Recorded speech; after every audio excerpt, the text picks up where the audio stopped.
Alhamdulillahi Rabbil Mashriqayn Maghribayn Alladhi khalaqa kulla shay'in zawjayn wa anzala minal ihsana bil walidayn wa nashhadu an la ilaha illallah wahdahu la sharika lahu wa ashhadu anna Muhammadan abduhu wa rasuluhu sayyidul kaunayn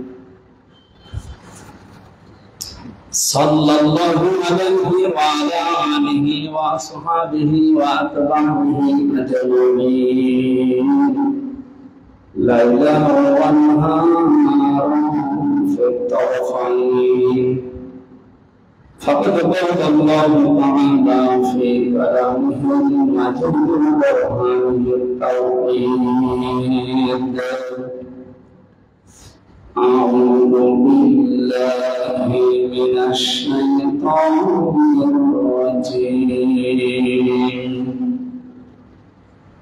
بسم الله الرحمن الرحيم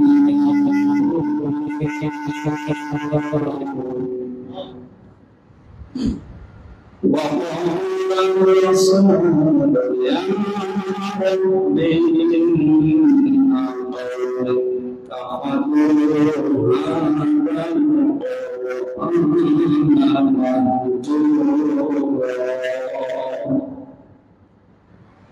صدقت يا ربنا عن أبي هريرة رضي الله تعالى عنه قال النبي صلى الله عليه وسلم من مات ولم يغسل ولم يحدث به نفسه مات على شعبة من النفاق رواه الترمذي اللهم صل على محمد وآله وصحبه وبارك وسلم الحمد لله মাহে রবিউল আউয়ালের শেষ সময়টা বিশ্বনবী মুহাম্মদ রাসূলুল্লাহ সাল্লাল্লাহু আলাইহি ওয়াসাল্লামের জন্মের পবিত্র মাস শেষ হয়ে গেল আমাদের থেকে আবার একটা বছর পরে ফিরে আসবে।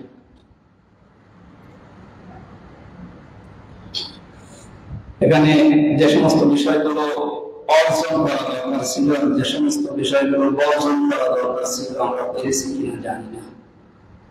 অর্জন করা দরকার ছিল তার আদর্শটা, বর্জন করা দরকার ছিল বেদাতকে, যেগুলো ইসলামের নাম নিয়ে রবিউল আউয়াল আসলে মানুষ বেশি বেশি করে।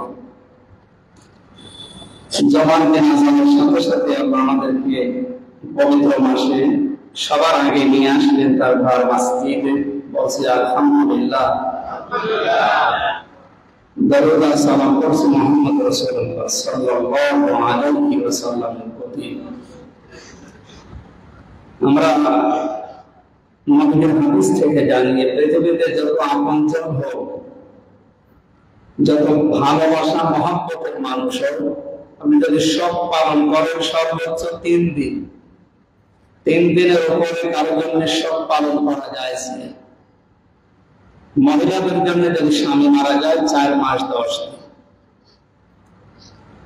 আমি বাংলায় বলছি, কথাগুলো বোঝা যাচ্ছে? যত আপনজন হোক যদি মারা যায় সর্বোচ্চ সব পালন হবে 3 দিন, এরপরে কোনো শখ নেই, সে যে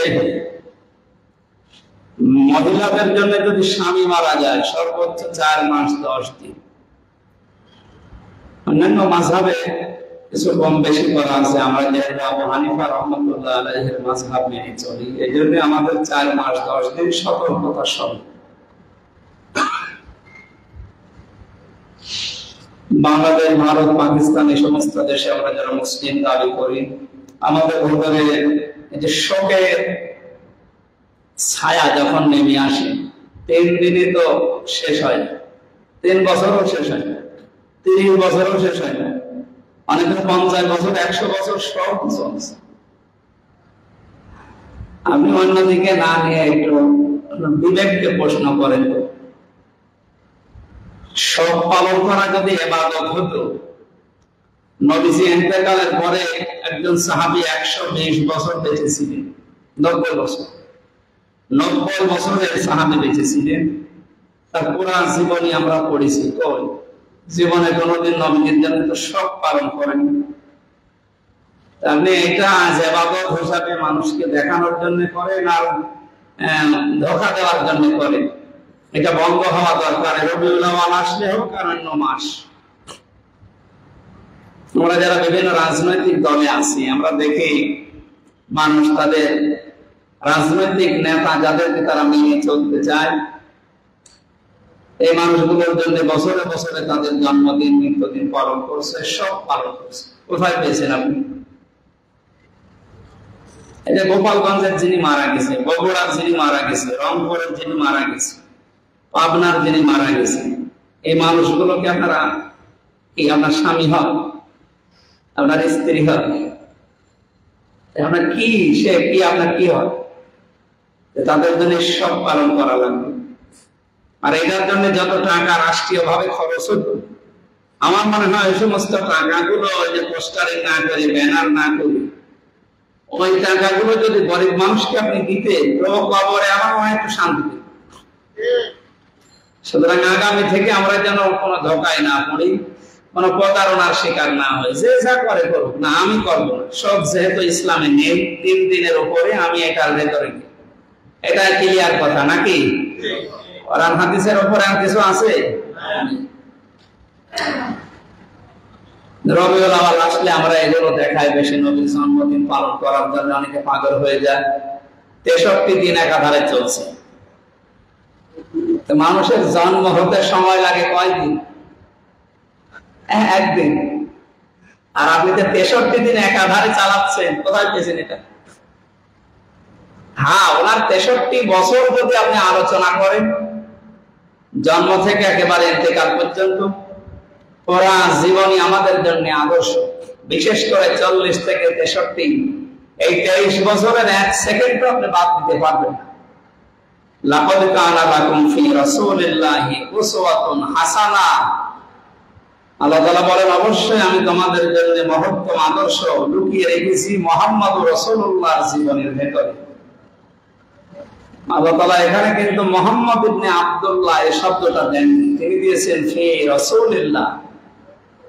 আর এখানে আমরা আজ পাগল, সেও জানে যে মুহাম্মদুর রাসূলুল্লাহ তিনি হয়েছিলেন জন্মের পর থেকে না 40 বছর বয়সে।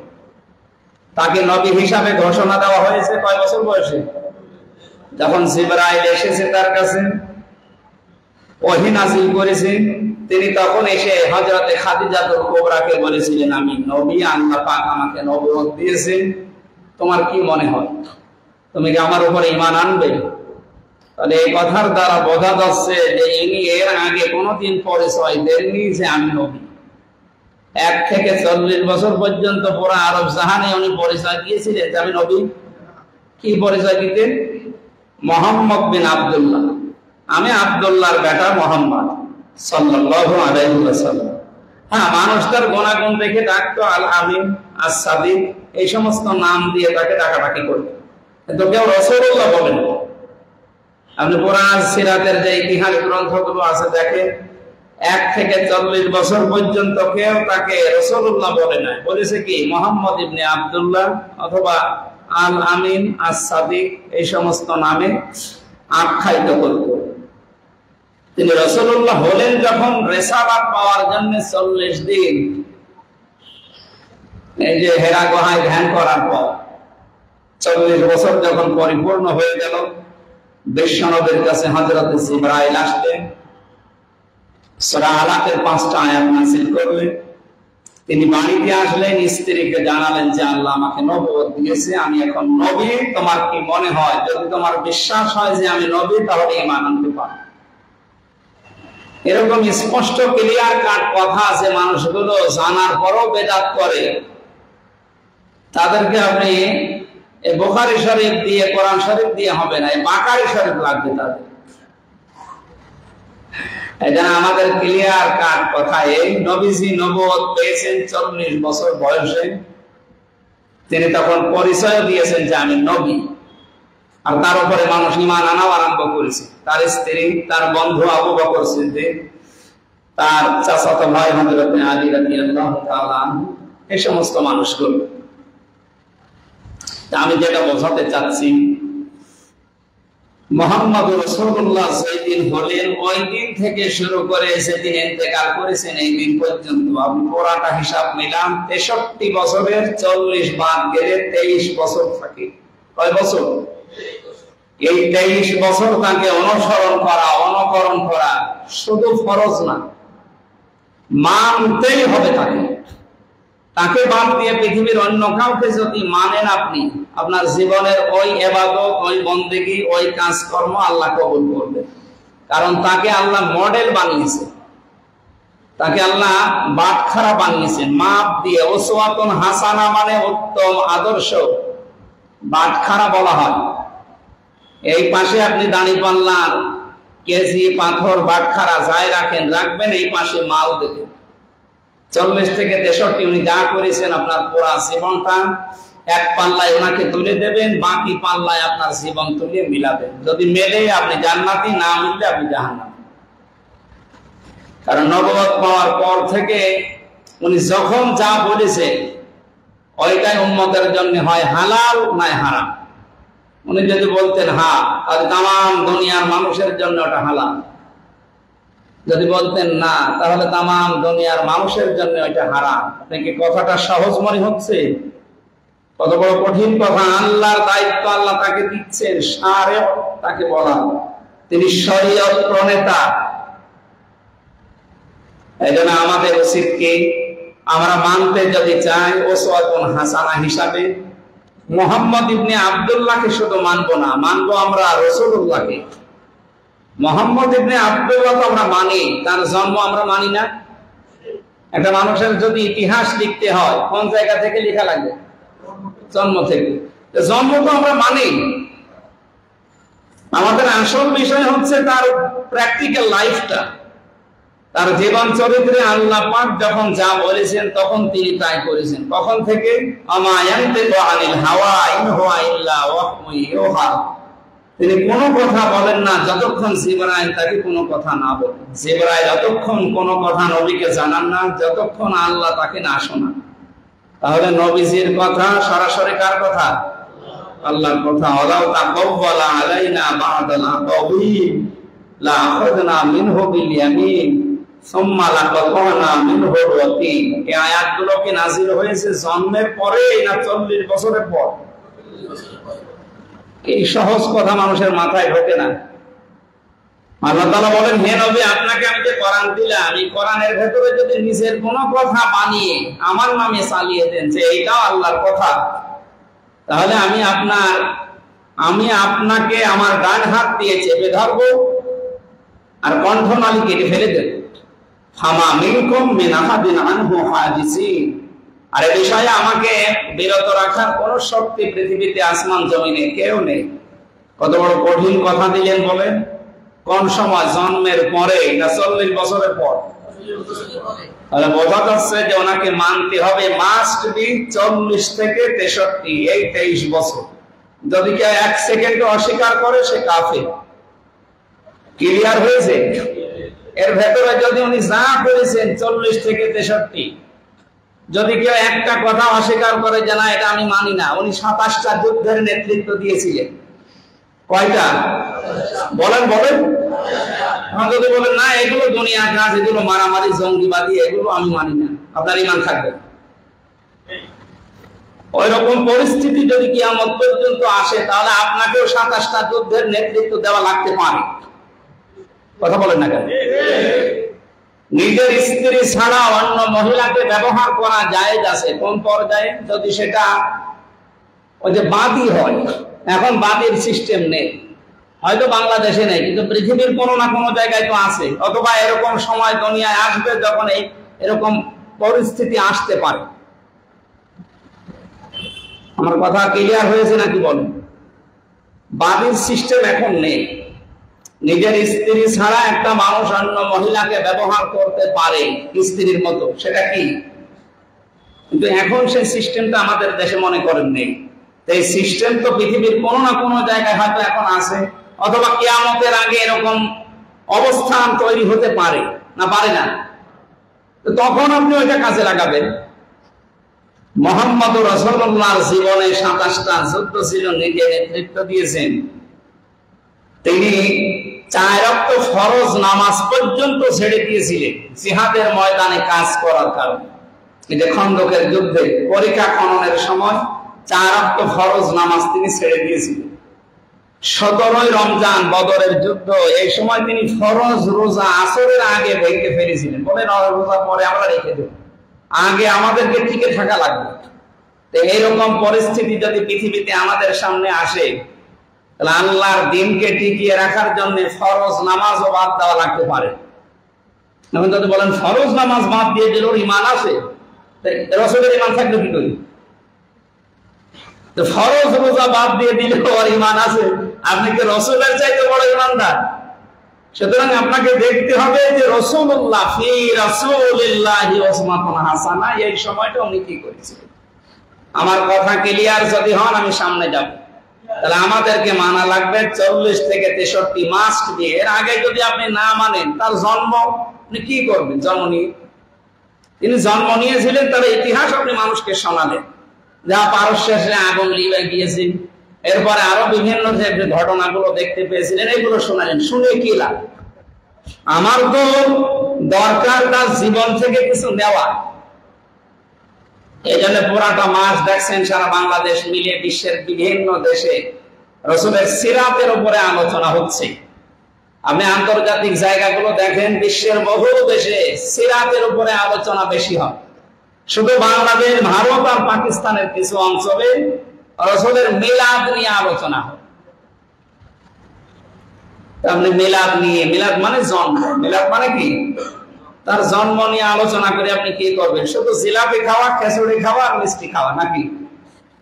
এটা করে তো আপনার লাভ নেই। আপনার লাভ হবে তখন যখন আপনি ফি রাসূলিল্লাহ উসওয়াতুন হাসানাহ এই শব্দটা রাসূলুল্লাহর জীবনে নিজের জীবনের সাথে মিলাতে পারবেন। আল্লাহ আমাদেরকে প্রত্যেককে রাসূলের উত্তম আদর্শ 40 থেকে 63 পুরাটা আমাদের অনুসরণ করার তৌফিক দান করুন, আমিন। আমরা আজকে কোরআনে কারীম থেকে আলোচনা করার জন্য বসেছি। তার ক্লিয়ার করলাম এটা যে এই রবিউল আউয়াল আসলে আমরা শুধু জন্ম নিয়ে, মিলাদ নিয়ে পড়ে থাকবো না, আমরা তার সিরাতটা অনুসরণ করার জন্য চেষ্টা চালাবো। গত সপ্তাহে বলেছিলাম না যে 2 জন চাচা শুধু মিলাদে জন্মে আনন্দ করেছিল, কিন্তু তার সিরাতে তার আদর্শ তারা মানে না, এজন্য 2 জনেই জাহান্নামে। একজন আবু লাহাব আর একজন আবু তালেব। এ ব্যাপারে কোনো সন্দেহ আছে তারা যে জাহান্নামী? আল্লাহ তাআলা কোরআনে ঘোষণা দিয়েছেন। আবু তালেবের ব্যাপারে সূরা তাওবার 113 নম্বর আয়াতে, আর আবু লাহাবের ব্যাপারে তো পুরো একটা সূরা আছে, সায়াসলা নারান যাতা লাহাব। আল্লাহ বলেন অতি শীঘ্রই আমি তাকে জাহান্নামের লেলিহান আগুনে প্রবেশ করাবো। আমি ওদিকে আর গেলাম না। আরো 2 জন চাচার কথা জানি, হযরত হামজা, হযরত আব্বাস রাদিয়াল্লাহু তাআলা আনহুমা। এই 2 জন চাচা নবীর জন্মে যেমন খুশি ছিলেন, তারা নবীর সিরাতে, নবীর আদর্শ পেয়েও খুশি হয়েছিলেন। এই জন্য 2 জন চাচাই জান্নাতি। এই 2 জন চাচা যে জান্নাতি, সন্দেহ আছে আমাদের? কোরআনে কারিমে আল্লাহ তাদের নামে আয়াত নাযিল করেছেন, রাদিয়াল্লাহু আনহুম ওয়া রাদু আনহু। আমি আল্লাহ তাদের উপরে রাজি হয়ে গেছি, তারাও আমার উপরে রাজি। যালিকা লিমান খাশিয়া রাব্বা, কারণ তারা তাদের রবকে ভয় করে চলেছে। এখানে হযরত আব্বাসের জীবনী পড়তে গিয়ে আজকে পেয়েছি, এই যে বৈষম্য বিরোধী ছাত্র আন্দোলনে যারা নিজেদের পরিচয় গোপন রেখে জালেমদেরকে বিদায় করার জন্য কৌশলে কাজ করেছে, অথচ এই শব্দটাকে নিয়ে অনেকে আজ ফতোয়াবাজি করছে, অনেক মুনাফিক করছে, অনেক আলেম নামে জালেম পর্যন্ত এখন ফতোয়াবাজি করছে। ও পরিচয় গোপন করে ও জালেমদের সাথে মিশে থেকে আবার এই কাজ করলো কি করে? এটা তো নিজে করেনি, আমি ইতিহাস থেকে অনেকগুলো পয়েন্ট এনেছি। আপনারা কি জেগে আছেন তো? শিক্ষার জন্য বলছি এই কারণে, কারণ এটা তোমাদের দরকার। বাস্তবে মানুষ শুধু ভুল বোঝে। আমি একটু মিলান, তো আমি কয়েক মিনিটের ভেতরে এই তথ্যটা একটু উপস্থাপন করছি।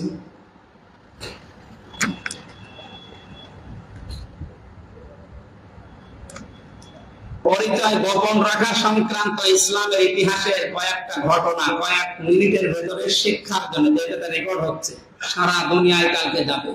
জালেম এবং মুনাফিকদের কানেও যেন এটা যায়।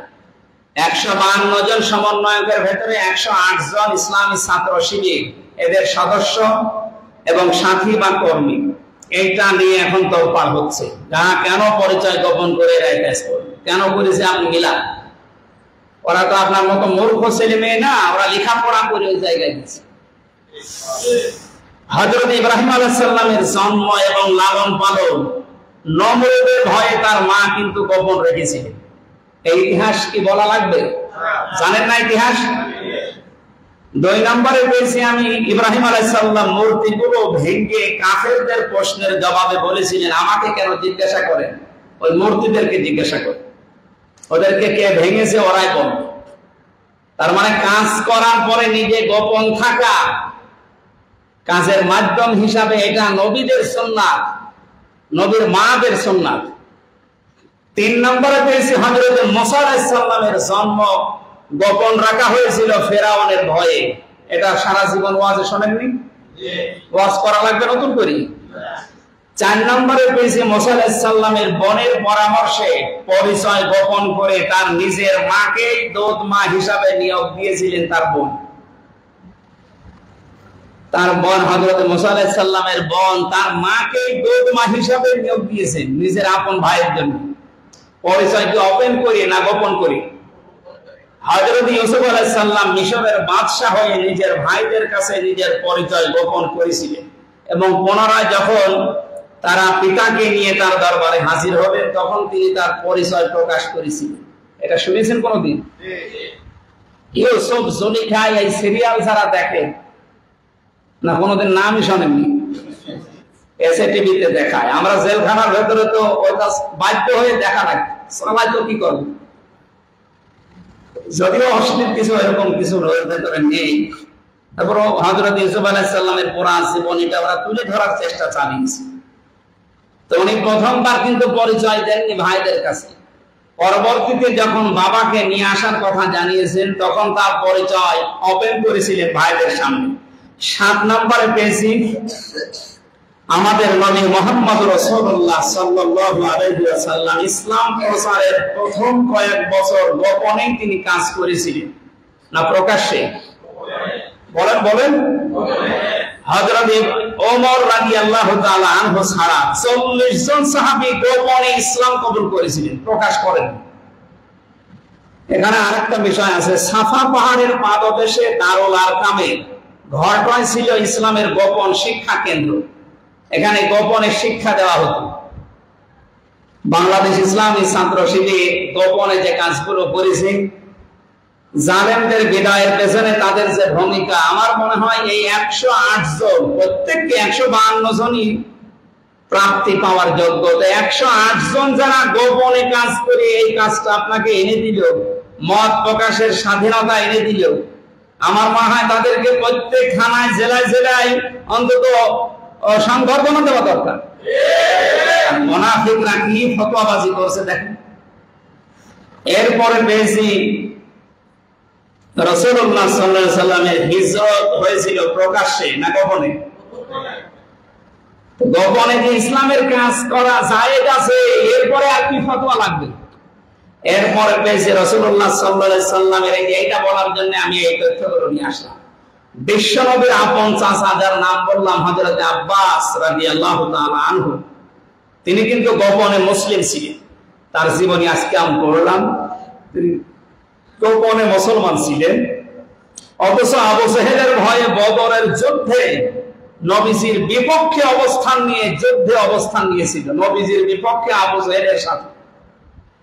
তাহলে ইসলামী ছাত্র শিবির এই 15.5 বছর, এই যে এস এম ফরাদের নাম বলা হচ্ছে ঢাকা বিশ্ববিদ্যালয়ের সেক্রেটারি শিবিরে, যে ছাত্রলীগের কমিটিতে ওর নাম আছে, আবার এই কমিটিতেও নাম, তাহলে মুনাফিকি করলো।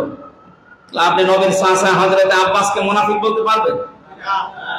উনি তো আবু জেহেলের ভয়ে ইসলাম গ্রহণ করেছিলেন গোপনে, কিন্তু প্রকাশ করেননি। প্রকাশ করলে ওই সময় সমস্যা ছিল। এটা একটা হিকমত। এটা কি? উদউ ইলা সাবিল রাব্বিকা বিল হিকমাতি ওয়াল মাউইযাতিল হাসানা ওয়াজাদিলহুম বিল্লাতী হিয়া আহসান। আল্লাহ বলেন আমার দিকে ডাকো, হিকমতের সহিত ডাকো। হিকমতের চারটা অর্থ আছে, তার ভিতরে এটা একটা। স্থান কাল পাত্র ভেদে আপনাকে পাল্টাতে হবে। আমি শেষ করি, এরপরে যাচ্ছি।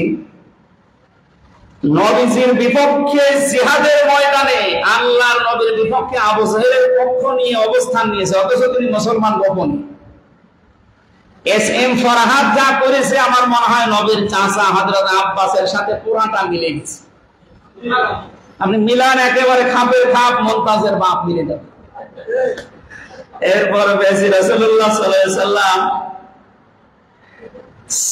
রাসূল সাল্লাল্লাহু আলাইহি ওয়াসাল্লাম এবং সাহাবীরা যে যুদ্ধগুলোকে পরিচালনা করেছেন তার বেশিরভাগই তথ্য গোপন, এবং সাহাবায়ে কেরাম বা সৈনিকরা জানতেনই না যে এখন কি করা লাগবে। এটা শুধু রাসূলুল্লাহ নিজে জানতেন।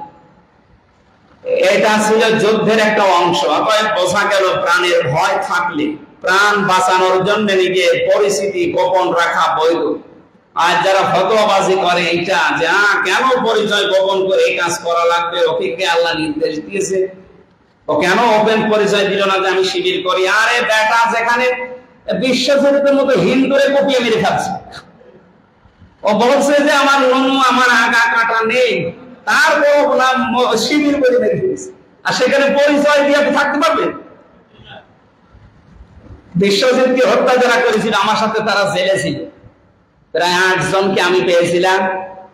এখন আফসোস করছে, বলছে ওই সময় ওর যদি আমরা জিনিস দেখতাম তাহলে হয়তো মারতাম না। চিন্তা করে ও মেরে ফেলার জন্য কত উদ্গ্রীব, মেরে ফেলাই লাগবে, শিবিরের নাম দিয়ে মেরে ফেলেছে। আমি এরকম কঠিন পরিস্থিতিতে এখনো পর্যন্ত ফতোয়াবাজি করে যাচ্ছেন। আমি তথ্যগুলো আজকে উপস্থাপন করলাম এই কারণে, যারা এগুলো করছেন তারা থামবেন, এটা কৌশল তাদের। এটা রাসূলুল্লাহ এবং নবীদের মাদের থেকে, সাহাবীদের থেকে তারা নিয়েছে। কারণ এরা তো আর জেনারেল দলের মতো না, ইসলামী ছাত্র শিবির, ইসলামী ছাত্রী সংস্থা, এই দুইটাতে যেতে হলে ধাপে ধাপে যাওয়া লাগে। ৭৩টার উপরে বই পড়া লাগে, পরীক্ষা দেওয়া লাগে, লেখা লাগে। এমনি এমনি হয় না। এই জন্য বাস্তবতা এটাই, ওনারা যা করেছেন বুঝে শুনে করেছেন। আল্লাহ আমাদের দিয়ে এখন মুক্ত ভাবে কথা বলার একটা পরিবেশ তৈরি করে দিল। ওনাদের জন্য দোয়া করা দরকার কি, আরো ফতোয়াবাজি করছে। আল্লাহ মুনাফিক এবং এই আলেম নামে জালেমদের যেন হেদায়েত দান করে। যদি হেদায়েত না থাকে যেন আরো গোমরাহ করে দেয়। আমরা কোরআনে কারীমের সূরা ফুরকানের একটা আয়াত 30 নম্বর আয়াত পড়েছি। আল্লাহ তাআলা ঘোষণা দিচ্ছেন ওয়ালার রাসূল। গত সপ্তাহে আমি আলোচনায় ছিলাম যে আল্লাহ তাআলা মামলা দেবেন জালেমদের বিরুদ্ধে। জালেমদের বিরুদ্ধে মামলার বাদী হবেন কে? আপনি কি ঘুমাচ্ছেন? জবাব দেবেন ইন্নামা সাবিলু আলাল্লাযিনা ইয়াজলিমুনা নাস।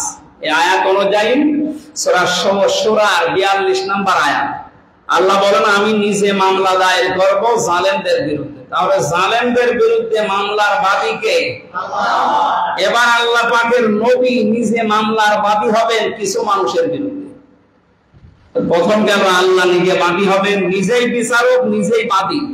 এবার আল্লাহ নিজে বিচারক, বাদী হচ্ছে রাসূলুল্লাহ, যিনি সুপারিশ করবেন, তিনি বাদী।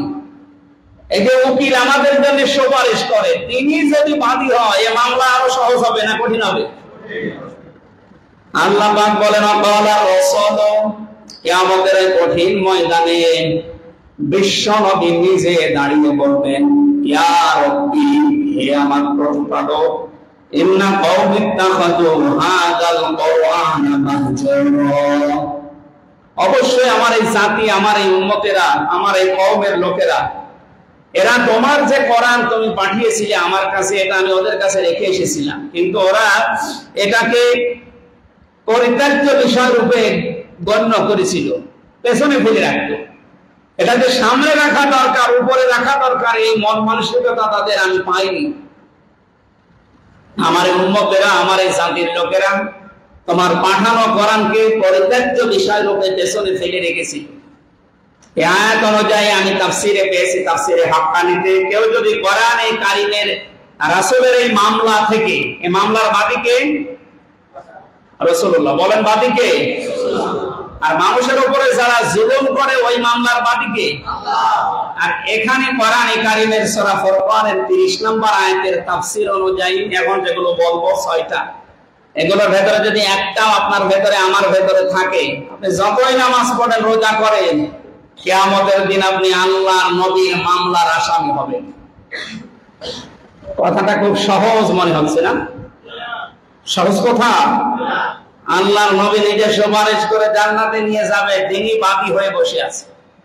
এরপরে এখানে প্রত্যেক জমার নামাজ প্রতি মাসের প্রথম সপ্তাহে আমি থাকার চেষ্টা করব। প্রত্যেক মাসের ইংরেজি মাসের প্রত্যেক জমার প্রথম সপ্তাহে থাকার চেষ্টা করব। আর শেষ সপ্তাহে যদি আশপাশে মাহফিল থাকে আমি থাকবো। এরপরে তো ডক্টর হাবিবুর রহমান ভাই আছে, উনি বাকিটা চালাবেন ইনশাআল্লাহ। আমরা যখন আসবো তখন এরপরের থেকে আল্লাহ, আমি বলেছি রসুল গেল, এরপরে দেব মানুষের জন্য মামলার বাদী হবে কারা। ওখানে আমি 8টা পয়েন্ট পেয়েছি, আজকে 6টা বলছি। আগামী মাসের প্রথম সপ্তাহে যদি আসি আমি ওই 8টা বলবো ইনশাআল্লাহ। 1 নম্বরে কোরআনে কারীমের প্রতি আমাদের 6টি দায়িত্ব আছে। এই 6টা দায়িত্ব যদি আমরা না পালন করি, কিয়ামতের দিন আমরা নবীজির মামলার আসামি হব। আমরা কি রাজি আছি? কেউ নবীর মামলার আসামি হতে রাজি আছে? আল্লাহ হেফাজত করুন, আমিন। 1 নম্বরে কোরআনের প্রতি ঈমান আনতে হবে। কিসের প্রতি? প্রশ্ন আসতে পারে, ঈমান তো আমার আছে, ঈমান তো আমার আছে, এই কথা যদি আমি এখন বলি মুখ দিয়ে, এরকম কথা ও আব্দুল্লাহ ইবনে উবাই বলতো। আব্দুল্লাহ ইবনে উবাই বলতো না, রাসূলের পেছনে সে নামাজ পড়তো কি দিয়ে? কোরআন দিয়ে নাকি মনে মনে সাঁতা দিয়ে? কোরআন দিয়ে যদি নামাজ পড়তো, কোরআনের ব্যাপারে না বিশ্বাস করে নামাজ পড়তো। রাসূলের সাথে রোজা রেখেছে, রাসূলের সাথে ইফতারি করেছে, সবকিছু রাসূলুল্লাহর পেছনে করেছে। নবীজির সাথে যা করা লাগে, কি দিয়ে করা লাগে? কোরআন দিয়ে। বলেন কি দিয়ে? তাহলে সে লোকটা কোরআন আমাদের মতো বিশ্বাস করবে যে কোরআন আল্লাহ নাযিল করেছে। কোরআনে কারীমে আল্লাহ তাআলা জানিয়েছেন সূরা মুহাম্মদের 2 নম্বর আয়াতে, ওয়াল্লাযীনা আমানু ওয়া আমিলুস সালিহাতি বিমা নুজিলা আলা মুহাম্মাদ ওয়া হুয়াল হাক্কু মির রাব্বিহিম। তোমাদের ভেতরে যারা ঈমান আনে এবং আমলে সালেহ করে এবং রাসূলের প্রতি আমি যা নাযিল করেছি এই কোরআনের উপরে যারা বিশ্বাস স্থাপন করে। 1 নম্বর দায়িত্ব আমাদের এটা যে আমরা আল্লাহর নবীর প্রতি নাযিল করা কোরআনের উপর আমরা বিশ্বাস করি। 6666টা আয়াতের উপরে, নাকি একটা আয়াত পড়ব? প্রত্যেকটা আয়াতে একটা অক্ষরও আমরা বাদ দিতে চাই না। দ্বিতীয় নম্বরে, কেউ যদি রাসূলের মামলা থেকে অব্যাহতি পেতে চায় তাহলে তাকে কোরআনে কারীম পড়া লাগবে। ফাইদা করানাল কোরআনা ফাত্তাবিউল কোরআনা। হে নবী, আপনার প্রতি আমি আল্লাহ যেটা নাযিল করেছি এটাকে আপনি অনুসরণ করেন, এটাকে আপনি তেলাওয়াত করেন। সূরা আনকাবুতের 45 নম্বর আয়াতে আল্লাহ তথ্যটা দিয়েছেন, উতলু মা উহিয়া ইলাইকা মিনাল কিতাব ওয়া আকিমিস সালাত ইন্নাস সালাতা তানহা আনিল ফাহশাই ওয়াল মুনকার ওয়া লাযিকরুল্লাহি আকবার আল্লাহু ইয়ালামু মা তাসমাউন। আল্লাহ বলেন তেলাওয়াত করো। এর অর্ডার দিচ্ছেন কে বলেন তো? তাহলে রাসূলের মামলা থেকে বাঁচতে হলে তেলাওয়াত করা লাগবে, মাস্ট বি। আপনাকে কোরআন কি পড়া লাগবে? তেলাওয়াত শব্দের শাব্দিক অর্থ হচ্ছে সাবান, জাগর কাটা। এই যে গরু দেখবেন রাতের বেলা খাবার খাওয়ার পরে বসে বসে ঝিমায় আর মুখ নাড়ায়। মুখ নাড়ার মানে কি? জাগর কাটতেছে, খাবার যা আছে ভেতরে এগুলো হজম করার জন্য। কোরআনের উপরে বিশ্বাস করে যেগুলো পড়ছেন এইগুলো আপনি হজম করবেন এরকম জাগর কেটে কেটে এই 24 ঘন্টার ভেতরে, এর নাম তেলাওয়াত। কথা বোঝাতে পেরেছি? কোরআনে কারীমে আল্লাহ দিয়েছেন, আল্লাযীনা আতাইনাহুমুল কিতাবা ইয়াতলুনাহু হাক্কা তিলাওয়াতি। আমি যাদেরকে কোরআন দিয়েছি তারা এর হক আদায় করে তেলাওয়াত করে। হক আদায় করে তেলাওয়াত করার অর্থ কি? এটাকে শুদ্ধ করে পড়া, এটা বোঝার চেষ্টা করা, এখান থেকে যে জ্ঞান মানুষ অর্জন করবে এটা তার প্র্যাকটিক্যাল লাইফে সেট করা, আর এইটা মানুষের কাছে পৌঁছিয়ে দেওয়ার জন্য সর্বাত্মক চেষ্টা করা। এই চারটা বিষয় মেনে নিয়ে যারা কোরআন পড়ে উলাইকা ইউমিনুনা বি, এরাই আমার কোরআনে বিশ্বাসী। আল্লাহ কিন্তু উলাইকা শব্দটা দিয়েছেন। আল্লাহ মনে হচ্ছে তার কুদরতের আঙ্গুল এইভাবে করে দেখাচ্ছে যে এই চারটা হক আদায় করে যারা পড়লো উলাইকা, এই মানুষগুলো ইউমিনুনা বি, আমার কোরআনে এরাই শুধু বিশ্বাসী। অমাই ইয়াকফুর বিহি, আর এই চারটা বিষয় যারা মানে না, শুধু ওই পড়ে যাচ্ছেন, কিন্তু বাকি এখনো তিনটা আছে, এখানে বোঝার চেষ্টা করা, শুদ্ধ করে পড়া, এরপরে এটা নিজের জীবনে সেট করা, মানুষের কাছে পৌঁছিয়ে দেওয়ার নিয়ত করা, এগুলো তার ভেতরে নেই। শুধু পড়তেছে, এক অক্ষরে 10 নেকি, মাস্ট বি আপনার নেকি হবে। কিন্তু কোরআন যে উদ্দেশ্যে আল্লাহ নাযিল করেছিলেন হাক্কা তিলাওয়াতি, এর পারপাস আদায় হবে না। আমি কথা বোঝাতে না পারলে আবার রিপিট করছি, শুধু যারা তেলাওয়াত করছেন এক অক্ষরে 10 নেকি পাওয়ার জন্য নেকি আপনার হবে, কিন্তু হাক্কা তিলাওয়াতি হবে না। হক আদায় করে পড়তে হলে শর্ত কয়টা? সবাই বলেন। এগুলো তো আমি বানাচ্ছি নাকি? আপনি তাফসীরে ফি জিলালিল কোরআন সাইয়্যিদ কুতুব এই আয়াতের ব্যাখ্যায় 4টা শব্দ দিয়েছেন। শুদ্ধ করে পড়তে হবে আপনাকে। এই যে শুদ্ধ করে পড়া, এই নির্দেশ কি হামজা না আল্লাহ? রাত্তিলিল কোরআনা তারতিলা, হে নবী কোরআন পড়লে আপনি স্পষ্ট ভাবে থেমে থেমে সহিষ্ণুত ভাবে পড়বেন। এই নির্দেশ কার? আল্লাহ। আমাদের ভেতরে যদি 8 দিন হাসপাতালে মনে হয় এই সিস্টেমটা চালু আছে এখনো, শুদ্ধ করে তেলাওয়াত করার জন্য এখানে যারা স্টাফ আছে, যারা বাইরে থেকে আসেন, একটা সিস্টেম আছে। মাগরিব থেকে এসা পর্যন্ত যে ইমাম সাহেব ঘুমাচ্ছে,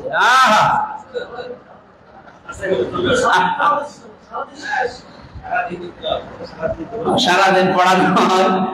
অনেক এখানে দেখলাম, কালকে আমি ছিলাম তো মাগরিবের সময়, পরশুদিন দেখেছি এখানে পড়াচ্ছে। আপনারা চেষ্টা করবেন শুদ্ধ করে পড়াতে। এখন হাফেজ মাওলানা এবং কারি সাহেব আছে, এনারা শুদ্ধ করে পড়াবে আশা করছি।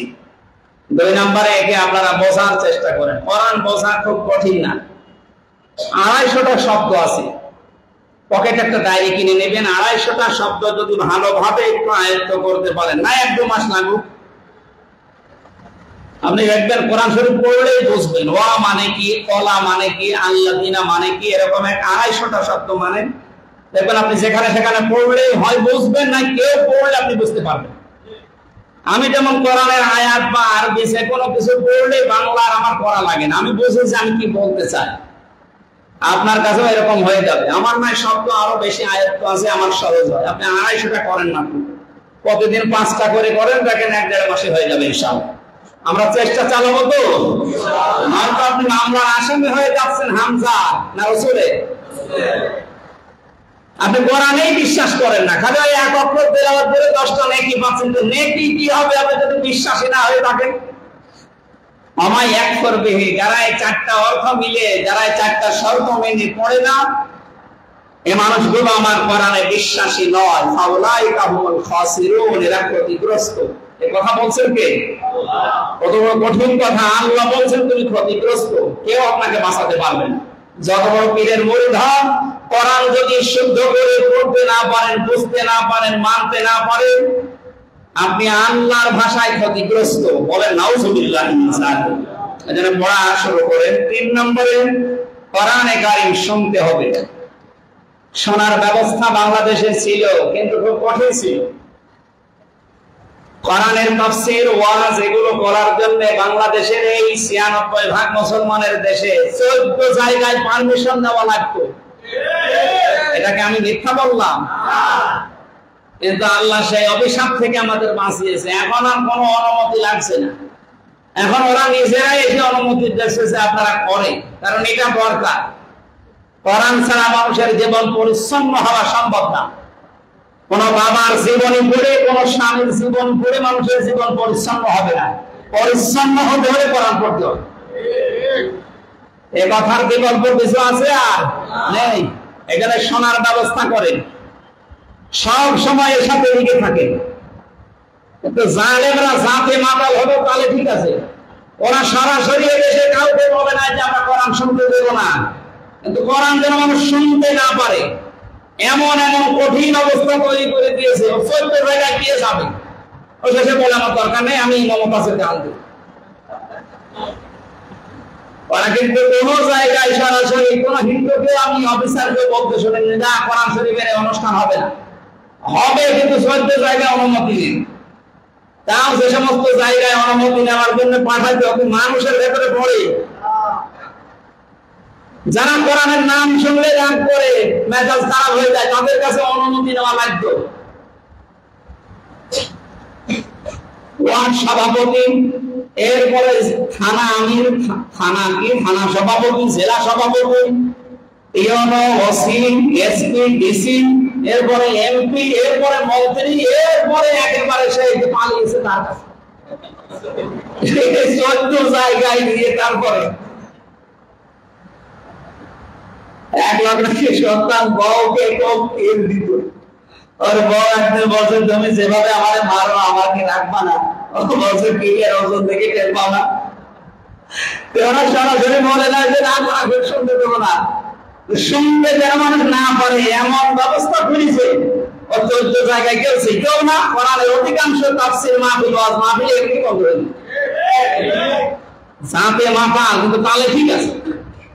আমার কুষ্টিয়াতে এই দুইজন সবচেয়ে বেশি ডিস্টার্ব করতো। এই যে একজন ছেলে আছে, এই যে ননু মিয়া না ইনু মিয়া, ইনু, আর একজন আমাদের হানিফ সাহেব, সবচেয়ে বেশি বাধা দিয়েছে। 15.5 বছর, আমি তো এই 11 বছর কোরআনের ময়দানে, আমরা কথাই বলতে দেয়, বলে না হামজা বাদ দিয়ে অন্য হুজুর নিয়ে আসে, অন্য হুজুর এসে আপনার বাবার কথা বলবো।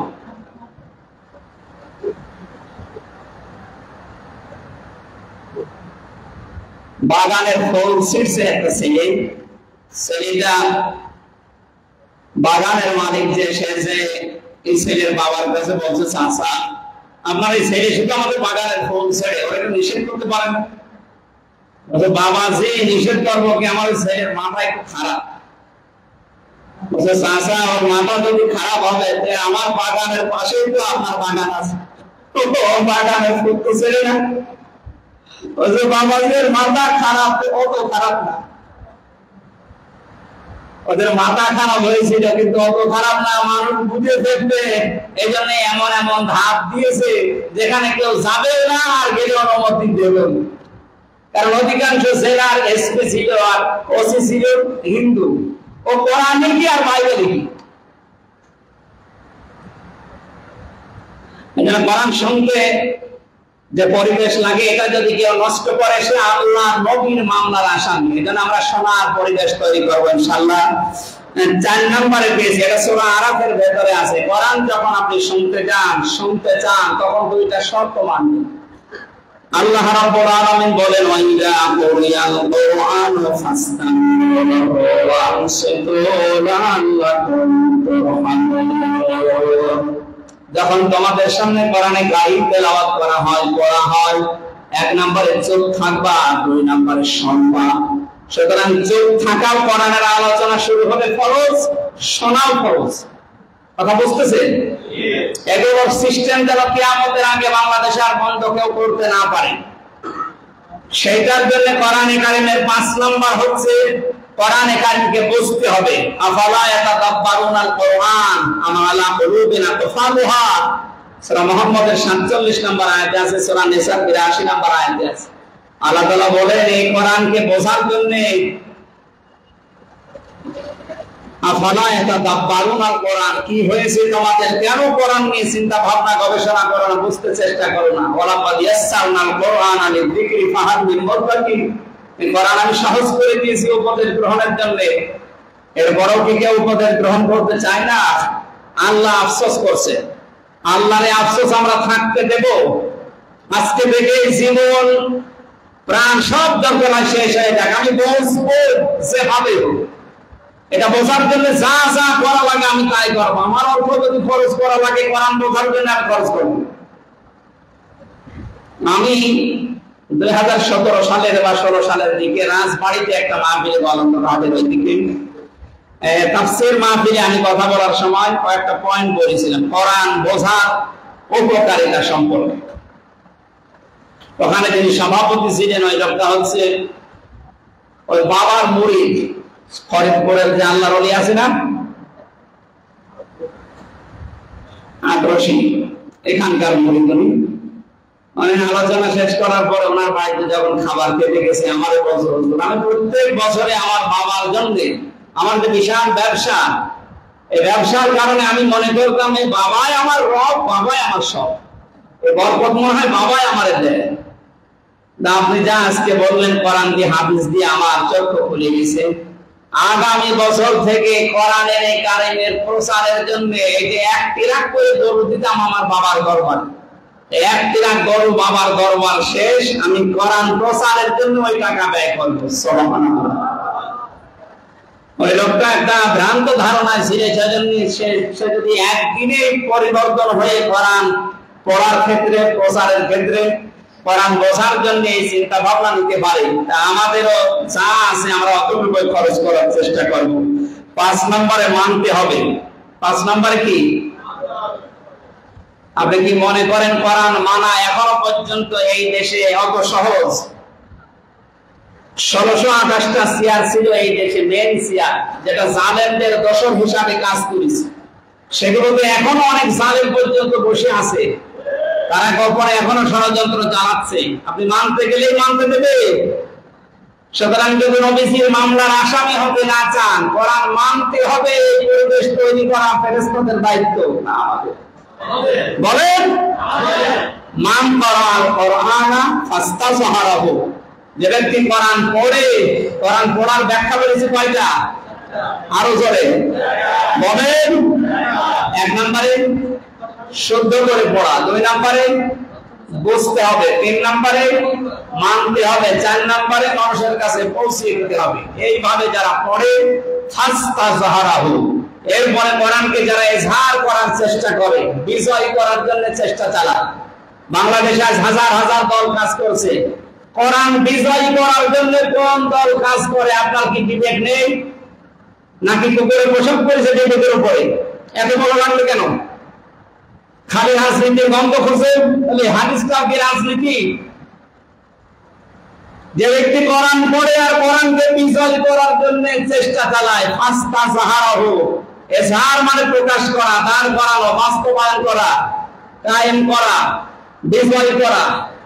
কোরআন যারা বিজয় করার চেষ্টা চালাচ্ছে, ফাহাল্লা হালালাহু ওয়া হারামা হারামাহু, এর ভেতর বর্ণিত হালালকে হালাল হিসাবে জেনে মেনে নেয়, হারামকে হারাম জানার পরে ছেড়ে দেয়, আদখালাহুল্লাহুল জান্নাহ, সে যেন বিশ্বাস করে আল্লাহ তাকে জান্নাতে দিয়ে দিয়েছে। আরো জোরে বলুন। যেন আমাদের উচিত হবে এটা যেন মানতে পারি, সেই পরিবেশ তৈরি করা।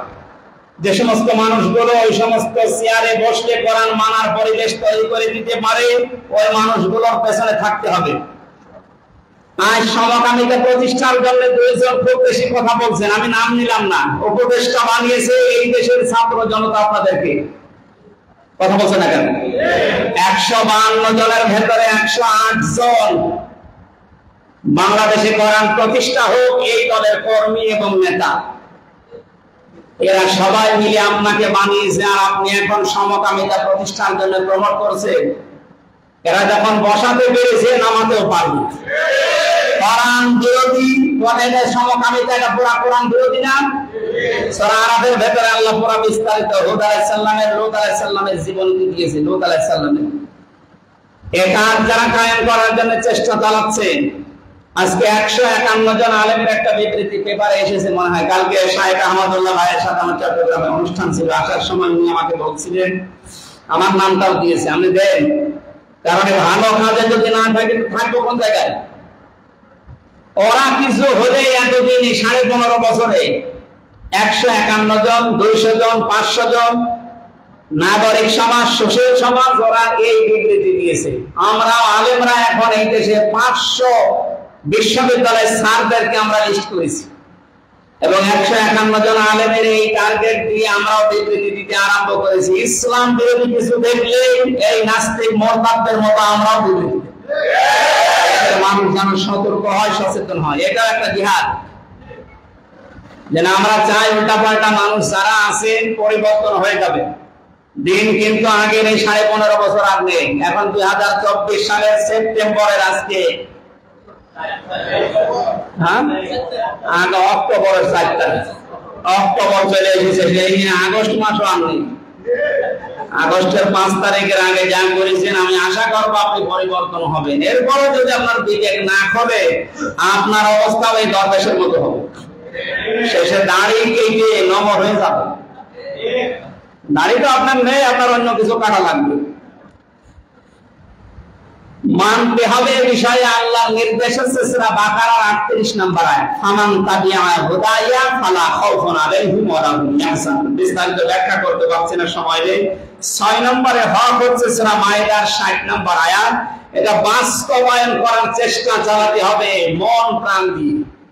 নবীজির হাদিস পড়েছিলাম না, মান মাতা, যে ব্যক্তি মরে গেল, ওয়ালাম ইয়াহজু ওয়ালাম ইউহাদ্দিস বিহি নাফসাহু, কিন্তু তার মনের ভেতরে এই কামনা বাসনা ছিল না যে আল্লাহর কোরআনে দেশে বাস্তবায়ন হোক, মা তাআলা শুবাতিন মিনান নিফাক, নবীজি বলেন সে মুনাফিক হয়ে গেল। তাহলে বাংলাদেশে এটা যারা চাচ্ছে না যে কোরআন কায়েম হোক, সে নামাজ পড়তে পারে, রোজা রাখতে পারে, বড় জুব্বা গায়ে দিতে পারে, কিন্তু সে মরার সময় কি হয়ে মরবে? মুনাফিক হয়ে মরলে নবী সুপারিশ পাবে? নবীজি নিজে মামলা দায়ের করবে। আমরা এখানে কোরআনকে পেছনে রাখতে চাই না। আরো পয়েন্ট গুলো ছিল, আমি পড়াটা বলতে পারলাম না আজকে।